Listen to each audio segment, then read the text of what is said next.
Good evening friends, मैं हूं वंदना भारती। एक इम्पॉर्टेंट अपडेट अभी आपसे बतानी थी क्योंकि यहाँ पे ट्रंप ने अर्ज किया है इजराइल से कि वो यहाँ पे कोई भी फ़िलहाल हमला ना करे और अपने पायलट्स को वापस बुलाएं, जिसकी वजह से हम लोगों ने जो गोल्ड और सिल्वर में फॉल देखा था वो फॉल यहाँ पे डीप होता हुआ नज़र आ रहा है।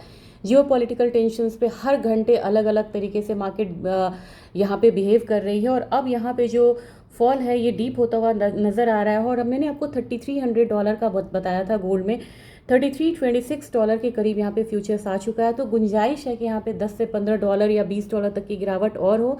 अगर 3300 से नीचे क्लोजिंग होती है तो फिर आपको 3200 के पास सीधे ये कमोडिटी और फिसलती हुई नज़र आएगी, यानी कि गोल्ड अब लोअर हाइज लोअर लोज बनाती हुई नज़र आ रही है। और अगर सिल्वर की बात की जाए, आप सबने कहा था कि आपने कहा था सिल्वर में लिमिटेड फॉल है, अभी भी यहाँ पे सिल्वर में लिमिटेड फॉल है, लेकिन MCX ने यहाँ पे ज़्यादा मूव दिया है। ये आपको समझना होगा कि अगर आपको गोल्ड वहाँ पे 2% गिरा है तो हमारे यहाँ 2.5% गिरा है। वहाँ अगर सिल्वर 1.5% गिरा है तो हमारे यहाँ सिल्वर की जो फॉल है ये करीब 2% है। इसमें जो कंट्रीब्यूशन है ये INR का भी है। मैं हमेशा आपसे बताती हूँ कि INR को आप ध्यान में रख के चले।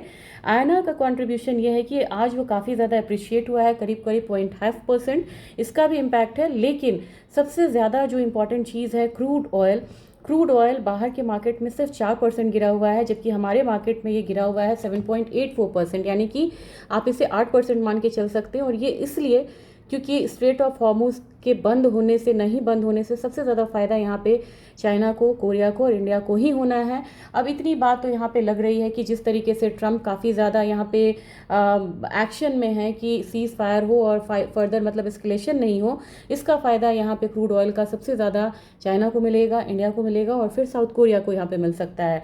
तो मेरे ख्याल से ये रीज़न है कि हमारे यहाँ क्रूड ज़्यादा गिरा हुआ अपार्ट फ्रॉम करेंसी। अब आपको क्या लेवल्स रहेंगे? लेवल्स से मुझे 96,000 लग रहा है क्रूड का, गोल्ड का, कि 96,000 यहाँ पे गोल्ड नेक्स्ट यहाँ पे सपोर्ट ले सकता है। यहाँ पे अगर सपोर्ट नहीं लिया तो फिर मैं आपसे कल नेक्स्ट लेवल शेयर करूँगी। सिल्वर में मुझे लग रहा है कि 1,04,000 1,03,500 के करीब यहाँ पे एक सपोर्ट लेनी चाहिए इस कमोडिटी को। लेकिन अगेन सिल्वर पे आज भी मैं आपको कह रही हूँ कि सिल्वर पे अगर ये नीचे की तरफ आता तो फिर से एक बार जो है एंट्री पॉइंट आपको मिलेगा। जैसे आप निफ्टी में आपने करेक्शन पे बाय करा था और निफ्टी फिर से हायर साइड है, सिमिलर वे यहाँ पे सिल्वर बिहेव कर सकती है। क्रूड ऑयल की बात की जाए 5570 के करीब है। मुझे लग रहा है, मैंने आपको सुबह में भी बोला था कि 5500 तक, 5400 एक सपोर्ट लेगी ये कमोडिटी। बहुत ज़्यादा डाउन साइड यहाँ पे नहीं जाएगा और हो सकता है कि कल एक बाउंस अगर हम देखते भी हैं या नीचे भी गिरता है तो थोड़ा संभलने की ये कोशिश करेगी कमोडिटी, क्योंकि $80 की कमोडिटी अब यहाँ पे $65 आई है, $15 का गिरावट है। तो कोई चीज़ जब बहुत तेज़ी से गिरती है तो हल्का एक बाउंस आता है, भले ही वो स्टेबल हो या ना हो। नेचुरल गैस बहुत ज़्यादा पैनिक नहीं है as compare to other commodities, लेकिन फिर भी ये 4% गिरी हुई है ये कमोडिटी और हमारे बाज़ार में ये 306 के करीब है। तो अगर आप सुबह का वीडियो रेफर करेंगे, मैंने आपसे कहा था कि 300 का लेवल आपको, या 300 या जो इसका 200 डेज़ का मूविंग एवरेज है 291, वहाँ तक ये कमोडिटी आ सकती है। तो ये कमोडिटी हो सकता है कि यहाँ पे 300 का एक सपोर्ट जो है उसको टच करे। अभी पोजीशन कुछ भी मत लीजिए, ओपन पोजीशन आपको छोड़ के नहीं जाना चाहिए। मैं ट्रेडिंग स्ट्रैटेजीज नहीं दे सकती, लेकिन मैं आपको सपोर्ट रेजिस्टेंस कल आपको यहाँ पे बताती हूँ।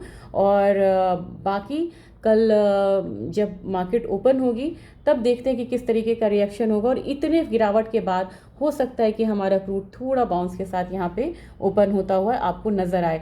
तो ये छोटा सा अपडेट था, मेरे ख्याल से ये थोड़ा सा हेल्पफुल रहेगा आपकी पोजीशन के लिए। Thank you.